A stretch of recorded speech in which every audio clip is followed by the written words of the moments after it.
आप सभी दर्शकों का स्वागत है आज के हमारे बहुत ही स्पेशल एपिसोड में। आज के एपिसोड में हम बात करेंगे कि क्या चीज़ है जो हमें परेशानी में भी प्रोत्साहित करती है कि हम परमेश्वर की महिमा करें। आज हम देखेंगे कि कैसे हम परमेश्वर को प्रेज कर सकते हैं अपनी प्रॉब्लम्स में, कैसे हम अपनी मुसीबतों में उसकी महिमा कर सकते हैं। और जितना ये बोलने में आसान लगता है, आज हम कई एग्जाम्पल्स लेंगे और देखेंगे कि कैसे सच में हमें जो असीम शांति और खुशी है वो उसके प्रेम से मिल सकती है। तो आइए दर्शकों, चलते हैं हम अपनी चर्चा में। स्वागत है आपका दोस्तों आज हमारे नवे सैबथ स्कूल में। आज हमारा विषय रहेगा महिमा भरा जीवन, कि हम किस तरीके से हर पल हर घड़ी प्रभु की महिमा कर सकते हैं और उसके नाम को आशीषित कर सकते हैं। तो आइए इस चर्चा के अंदर आप भी हिस्सा लीजिए। मैं चाहूँगा कि हम अपनी चर्चा को शुरू करें फिलिपियों 4 बाब और 4 आयत से। तोलानी साहब। प्रभु में सदा आनंदित रहो, मैं फिर कहता हूँ आनंदित रहो। क्या हम प्रभु में हमेशा आनंदित रहते हैं? खास तौर से क्योंकि हम ये ध्यान में रखें कि हम मूसा में हैं जी, हम क्रूसिबल में हैं और तपाए जा रहे हैं। हमारा यही टॉपिक है। और जब हम तपाए जा रहे हैं, मूसा में हैं, तो क्या उस सिचुएशन में हम प्रभु में आनंदित रह सकते हैं? बहुत मुश्किल है। बहुत मुश्किल है जी। पर क्या रह सकते हैं? और क्या हम प्रभु की महिमा कर सकते हैं? चारों तरफ परेशानी है, कठिनाइयां हैं, तकलीफ है, मैं किसी अंधकार से गुजर रहा हूं और उसके अंदर मैं प्रभु की महिमा करूं, ये कैसे हो सकता है? सब मुश्किल है लेकिन कर सकते हैं। अगर मैं एक इंसिडेंट शेयर करूं, मेरी फैमिली में एक स्पेशल बच्चा है। तो जब हमें पता चला था वो स्पेशल है, तो हम ऐसे चारों तरफ से मायूसियत सी छा गई थी। कोई डॉक्टर उसके लिए सही नहीं बोलता था। लेकिन जैसे जैसे हम लोगों से मिले तो लोगों ने हमें काफी अच्छी बातें बताई कि इस समय में, इस दौरान में हमें हमेशा यीशु के पास रहना चाहिए। तो हमने उसी को देखा और जितनी दुआएं हम करते थे उस बच्चे को लेके, आज मैं कहूँ वो हमारी दुआओं का फल निकला है। तो जब हम उस मूसा में थे तो हमारे पास एक होप थी कि अगर हम उसके ऊपर विश्वास करते हो, इस बच्चे को वो चंगा करेगा। और आज वो बच्चा काफी चंगा हो गया। नहीं, सवाल ये है कि क्या उस समय आप परमेश्वर की महिमा करते थे? महिमा करते थे, उसकी प्रेज करते थे? जब आप परेशानी में, डिफिकल्टी में आपका परिवार था, तो क्या आप उसकी महिमा करते थे? बिल्कुल करते थे। बहुत सारे बार हम हताश भी हो जाते थे, लेकिन इतने होने के बाद भी हमेशा हमें दुआ की प्रार्थना हमेशा और उनकी प्रशंसा करते थे। हम जीसस का भी एग्जाम्पल ले सकते हैं, वो जो हमारे लिए सबसे परफेक्ट एग्जाम्पल है। जब बाइबल में हम देखते हैं कि वो भी ऐसा नहीं है कि उसको भी कितनी एंजाइटी हुई जो आज हम लोग फेस करते हैं। जब वो दुआ करने गया लॉर्ड सपर के बाद, तो हमने देखा उसने भी उस टाइम पे भी वो खुश था अपनी दुआ में, जो ये कह रहा है कि तुम आनंदित रहो। तो हम उसके एग्जाम्पल से देख सकते हैं कि उस पे भी उतनी मुसीबत आई जितनी हमारे पे आई। हाँ, आज हमारी स्टडी यही रहेगी और हम 2-3 केसेस ऐसे लेंगे जहाँ पर लोगों ने किस तरीके से परेशानियों में परमेश्वर की महिमा करी। देखिए, मैं आपको बताता हूँ, 1415 में, 6 जुलाई 1415 में जॉन हस करके एक रिफॉर्मर था। ये अर्ली रिफॉर्मिंग पीरियड था, जब चर्च के पास बाइबल आ चुकी थी, चर्च बाइबल स्टडी कर रहा था और कैथलिक चर्च का ऑपोजिशन शुरू हो गया था। ठीक है, तो ये जेकोस्लोवाकिया से था जॉन हस। जॉन हस भी बोलते हैं इसको, लेकिन इसका नाम एक्चुअली JAN जॉन हस था। इसको ऑर्डर कर दिया कैथलिक चर्च ने कि इसको जिंदा जला दिया जाए। तो उसको एक पोल से, एक खंबे से बांध दिया गया और एक खंबे से बांधने के बाद उसके नीचे आग लगा दी गई। तो ये हिस्ट्री बताती है हिस्ट्री है ये कि जब वो आग लगा दी गई तो जॉन हस ने गाना गाना शुरू किया। एंड इट इज सेड कि वो कोई सांप गा रहा था, भजन संहिता वो गा रहा था और वो खुश था कि वो मसीह के लिए अपनी जान दे रहा है। मतलब नीचे आग जल रही है, नीचे से उसने जलना शुरू कर दिया और वो शख्स गाना गा रहा है। तो देयर हैड बीन पीपल, ऐसे लोग थे और समय रहे उनके बहुत डिफिकल्ट, जहाँ आज हम देखेंगे जहाँ वो परेशानी में थे, कठिनाइयों में थे, अंधकार में थे, वो उन सब को उन्होंने परे करके उन्होंने प्रभु की महिमा करी, प्रभु को धन्यवाद किया और अपना ईमान क्या रखा, मजबूत रखा।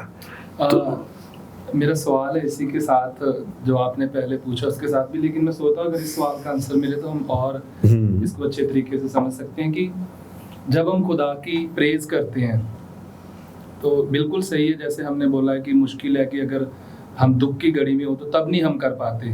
तो पौलुस रसूल को ऐसी कौन सी चीज़ थी जिसने इतना उसको बना कर रखा, जिसमें वो बना रहा और बड़ी अथॉरिटी के साथ वो लिख रहा है कि प्रभु में सदा आनंदित रहो। चलिए हम ये आपका सवाल बड़ा अच्छा सवाल है कि ऐसा कौन सा एलिमेंट है जो कठिनाई में, परेशानी में, आफतों में हमें परमेश्वर की महिमा करने पे मजबूर करे या परमेश्वर की महिमा करने में हमें प्रोत्साहित करे।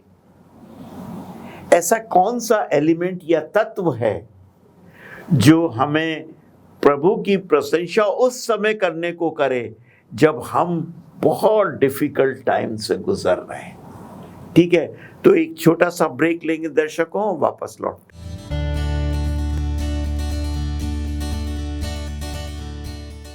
वेलकम दर्शकों, आइए अपनी चर्चा को जारी रखते हैं। तो पादरी साहब का सवाल था कि एक दफे फिर से दोहराएंगे आप कि वो कौन से ऐसा एलिमेंट है जिसने पौलुस रसूल को, क्या तत्व है जब जो हमें परेशानी में प्रोत्साहित करता है कि हम परमेश्वर की क्या करें, परस्तिश करें। देखिए, एक कहानी हमें मिलती है जोशुआ में 5वें बाब में, जोशुआ की, और 5वें बाब की 13वीं आयत से लेके 6ठे बाब की 20वीं आयत तक हम पढ़ेंगे नहीं, इसे कहानी को मैं वैसे ही बता देता हूँ। इज़राइलाइट्स यर्दन नदी पार करके और पूरब से पश्चिम की तरफ चले गए। नाउ ये सबसे पहले एंटर किए मुल्क कनान में और यर्दन नदी को उन्होंने क्रॉस किया। यर्दन नदी को क्रॉस करते के साथ जो पहला शहर सामने आया वो यरीहो शहर आया। हिंदी में यरीहो बोलते, जेरिको हिंदी, इंग्लिश में यरीहो शहर आया। और यरीहो शहर को बड़ा घमंड था काय के ऊपर, उसकी शहरपना, अपनी शहरपना। उसके नीचे की शहरपना इतनी चौड़ी और ऊपर की भी शहरपना के 2-3 रथ एक साथ निकल सके। तो इतनी मोटी शहरपना, वो राजा और सारे लोग कहते थे वी आर वेरी सेफ, हमें कोई परेशानी नहीं, ये लोग कभी हमें भेद नहीं सकते, कभी हमें जीत नहीं सकते, परेशान होकर अपने आप चले जाएंगे। लेकिन क्या हुआ, परमेश्वर ने कहा मैंने ये शहर तुमको दे दिया है। मतलब जो प्रोसेस है वो कंप्लीट हो चुका। अभी तो वहां गए नहीं, उन्होंने तलवार भी नहीं उठाई। परमेश्वर ने कहा मैंने ये शहर तुम्हें दे दिया है। बोले तुम्हें सिर्फ क्या करना है, एक चक्कर रोज लगाओ और आके अपने कैंप में आराम करो, और 7वें दिन 6 दिन तक एक चक्कर लगाओ, 7वें दिन 7 चक्कर लगाओ और जोर से नरसिंगा फूकोगे और जोर से आवाज करोगे। अब ये आवाज कौन सी थी? परमेश्वर की महिमा, जीतने की, परमेश्वर की महिमा की, कि उसने ये शहर हमें दे दिया। वो जीतने की तुम आवाज करोगे तो ये शहर तुम्हें मिल जाएगा। परमेश्वर ने नहीं बताया क्या होगा, लेकिन हुआ यही कि 6 रोज तक वो चक्कर लगाते रहे, और एक एक चक्कर लगाया, 7वें रोज 7 चक्कर लगाए, और नरसिंगे वो फूके उन्होंने, और जोर से एक साथ मिलकर वो चिल्लाए, वो विक्ट्री साउंड जो उनकी थी। तो यरीको की दीवारें कोलैप्स होके ढह गई, और चारों तरफ जो इजरायलियों ने घेर रखा था वो अपने अपने सामने घुस गए, और हर एक जीव को उन्होंने मार दिया और शहर को ले लिया। अब देखिए इतना प्लंडर उनको मिला, क्या कहते हैं, लूट का सामान उनको इतना मिला कि वो 3 दिन तक उसको लूटते रहे। इतना लूट का सामान था, लेकिन वो सब परमेश्वर को जाना था, क्योंकि वो पहला शहर था जो उनको मिला। तो हम यहाँ पर देखते हैं कि उन्होंने, सवाल ये उठा कि उन्होंने वो जोर से जो विक्ट्री साउंड करी, वो चिल्लाए परमेश्वर की महिमा में, उसका बेसिस क्या था, क्या एलिमेंट था? विश्वास। तो देखिए एडवर्स परिस्थितियों के अंदर अगर हम परमेश्वर की महिमा कर सकते हैं तो एक ही एलिमेंट है, एक ही तत्व है, और वो तत्व क्या है? विश्वास। अगर हमारे पास विश्वास, चाहे मैं कितने अंधकार से गुजरूं और मेरे को मालूम है परेशानियों से, आफत से मैं गुजर रहा हूं, लेकिन अगर मेरा विश्वास प्रभु के अंदर है कि वो मेरी इस यात्रा को, ये मेरी लड़ाई को सफल करेगा, तो ज़रूर मैं सफल होऊंगा। और नहीं सिर्फ सफल होऊंगा, परमेश्वर मुझे विक्टोरियस करेगा, मुझे जीवित जयवंत करेगा। जी, इसके साथ ही मैं कुछ और जोड़ना चाहता हूँ कि जी हाँ, यही एक सही टाइम होता है जब हमें अपने विश्वास का पता चलता है। हाँ, और विश्वास को प्रैक्टिस में लाते हैं। हाँ, क्योंकि वैसे तो सब कहते हैं कि मैं विश्वास करता हूँ अच्छे समय में, लेकिन जब ऐसी परिस्थिति में से निकलते हैं तब हम अगर विश्वास में बने रहें, ये याद रखें कि अगर परमेश्वर ने बीते समय में संभाल कर रखा है, इस समय में भी। और पौलुस का भी मैं सोचता हूँ कि यही था कि उसको पता, अगर अच्छे समय में खुदावंद मेरे साथ था, तो अगर बुरा समय भी अगर आता है, हाँ, उस समय में भी मुझे वो संभाल कर रखे। बिल्कुल। और बाहर निकाले। ये अगर आप पढ़े भजन संहिता 66 बाब 1 और 2 आयत, 66 भजन संहिता 66 1 2 आयत, यहाँ पर लिखा, हे सारी पृथ्वी के लोगों, परमेश्वर के लिए जय जयकार करो। हाँ, उसके नाम की महिमा का भजन गाओ। हाँ, उसकी स्तुति करते हुए उसकी महिमा करो। हाँ, हे पृथ्वी के सारे लोगों पर परमेश्वर की क्या करो? महिमा करो, जय जयकार करते हुए उसकी महिमा करो। तो ये महिमा जरूरी है। ये भी हमारे साथ होता है कि जब हम परेशानी या कठिनाइयों में से गुजर रहे हैं तो वो महिमा करना हम भूल जाते हैं। हम उन चीज़ों को भूल जाते हैं जो इससे पहले परमेश्वर ने हमारे लिए करी, किस तरीके से उसने हमें निकाला, हम वो सब भूल जाते हैं। और अपनी शक्ति से, अपनी कुव्वत से हम चाहते हैं कि हम जो परेशानी कठिनाई है उनको कर सकें। मेरे ऊपर कोई आफत आई, मैं भाग के अपने पड़ोसी के पास गया, या अपने चर्च मेंबर के पास गया, या किसी बड़े आदमी के पास गया, किसी मिनिस्टर के पास गया, किसी के पास गया कि साहब मेरी ये प्रॉब्लम को सॉल्व करो। लेकिन मैं उस समय भूल जाता हूँ कि घुटने टेक कर मुझको क्या करना है? परमेश्वर के पास जाना है, उसको धन्यवाद करना है, उसकी महिमा करनी है, और उससे कहना है कि मेरे को इससे निकाल। देखें, एक और मैं चाहूँगा कि हम पढ़ें इब्रानियों 11 बाब 30 आयत है हमारे पास निकली हुई क्या? नहीं है, तो पढ़ेंगे हम उसे। इब्रानियों 11:30, विश्वास ही से यरीहो की शहरपना, जब वे 7 दिन तक उसका चक्कर लगा चुके, वे गिर पड़ी। हाँ, तो 7 दिन तक वो चक्कर लगाए, तो वो क्या? विश्वास से साफ पौलुस कह रहा है कि विश्वास से यरीहो की जो दीवारें थी वो गिर पड़ी, उनको मालूम था परमेश्वर ये शहर हमको देगा। देखिए एक और आप पढ़ें 145 उसकी 7वीं आयत, ज़बूर 145, भजन संहिता 145 7वीं आयत। लोग तेरी बड़ी भलाई का स्मरण करके उसकी हाँ। चर्चा करेंगे हाँ, और तेरे धर्म का जय जयकार करेंगे। तेरे धर्म का जय- धर्म का, तेरी बड़ी भलाई को देखकर तेरी जय जयकार करेंगे, तेरी महिमा करेंगे। तो जब हम परमेश्वर की के हाथ को देखते हैं, उसकी शक्ति को देखते हैं, तो नेचुरली हम उसकी महिमा करते हैं। बहुत सी दफ़े वो भी करना हम भूल जाते हैं।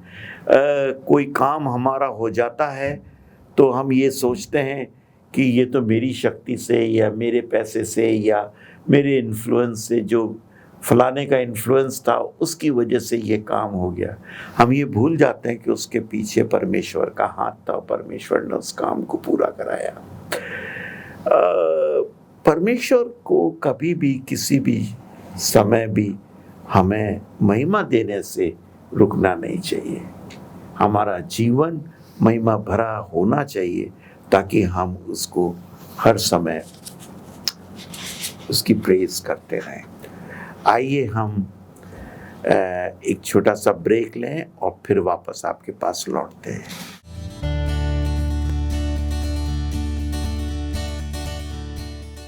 अपनी चर्चा को हम जारी रखते हैं दर्शकों। आइए हमारी चर्चा का लुत्फ उठाइए। तो हम देख रहे थे कि किस तरीके से परेशानी में भी हम परमेश्वर की महिमा कर सकते हैं। आपने पादरी साहब अभी बताया पौलुस ने क्या किया था। पौलुस का एक किस्सा है, देखिए वो जेल में था, ठीक है, और नेक्स्ट डे उसको या तो मार डाला जाना था या मतलब कुछ भी, ही न्यू कि हमारे को ज़िंदगी नहीं मिलेगी, हम मार दिए जाएंगे, हमारे पास कुछ नहीं। पौलुस और उसके सिलास ये दोनों जेल के अंदर थे और ये दोनों जेल के अंधेरे में, बिल्कुल डार्क डंजन, उसमें रात में दुआ कर रहे और गाने गा रहे, जबकि इनके पैर स्टॉक्स में थे। स्टॉक्स समझते हैं जहाँ पैरों को बांध दिया जाता है, इस तरीके से एक डिवाइस होती है जहाँ से फिर वो आदमी भाग के जा नहीं सकता, अगर खुल भी जाए तो भाग के जा नहीं सकता। तो वो वहाँ उस बंदी गृह में थे और वो क्या कर रहे, उनके पास छूटने का कोई किसी तरीके का जरिया नहीं था, लेकिन वो परमेश्वर की, उनका विश्वास देखिए, वो परमेश्वर से प्रार्थना कर रहे और क्या कर रहे, गाने गा रहे, महिमा कर रहे। इतने में एक भूचाल आया और भूचाल में सारा जेल जो है तितर बितर हो गया, सब कुछ, दीवारें गिर गई, सब हो गया, वो फ्री हो गए। और जेलर भाग कर आया, उसने कहा कि अगर ये कैदी सारे भाग जाएंगे तो मैं मारा जाऊंगा, बादशाह मुझे मरवा देगा। तो उसने अपनी तलवार निकाली और सुसाइड करने की कोशिश करी, लेकिन पौलुस ने उसको फट बोला कि तू अपने आप को हानि मत पहुंचा। पढ़िए, देखें आप, हम 16 बाब की, प्रेरितों के काम 16 बाब उसकी 25वीं आयत या 26वीं आयत, 26 से। इतने में एक बड़ा भूकंप आया, हाँ, यहाँ तक कि बंदी गृह की नींव हिल गई, हाँ, और तुरंत सब द्वार खुल गए, हाँ, और सबके बंधन खुल पड़े। हाँ, दारोगा जाग उठा और बंदी गृह के द्वार खुले देखकर समझा कि कैदी भाग गए हैं, अतः उसने तलवार खींचकर अपने आप को मार डालना चाहा। हाँ, परंतु पौलुस ने ऊंचे शब्द से पुकार कर कहा, अपने आप को कुछ हानि ना पहुंचाना, हम सभी यही हैं। हाँ, तब वे दिया मंगवाकर भीतर लपका और कांपता हुआ पौलुस और सिलास के आगे गिरा और क्या कहा, और उन्हें बाहर लाकर कहा, हे सज्जनों, उद्धार पाने के लिए मैं क्या करूं? उद्धार पाने के लिए मैं क्या करूं? अब इससे हम क्या सीख रहे हैं इस पर्टिकुलर एपिसोड से जो यहाँ हुआ? जेल में भूकंप आया, वो चाहते तो भाग जाते, वो समझ गए होंगे कि भाई ये भूकंप हमारे लिए आया, जेल की दीवारें टूटी, हमारे लिए टूटी, प्रभु ने ये काम किया, तो वो भागे क्यों नहीं? क्योंकि उनके जो है जीवन के द्वारा वो जो परमेश्वर की महिमा कर रहे थे, तो लोग उद्धार पाने के लिए तैयार थे।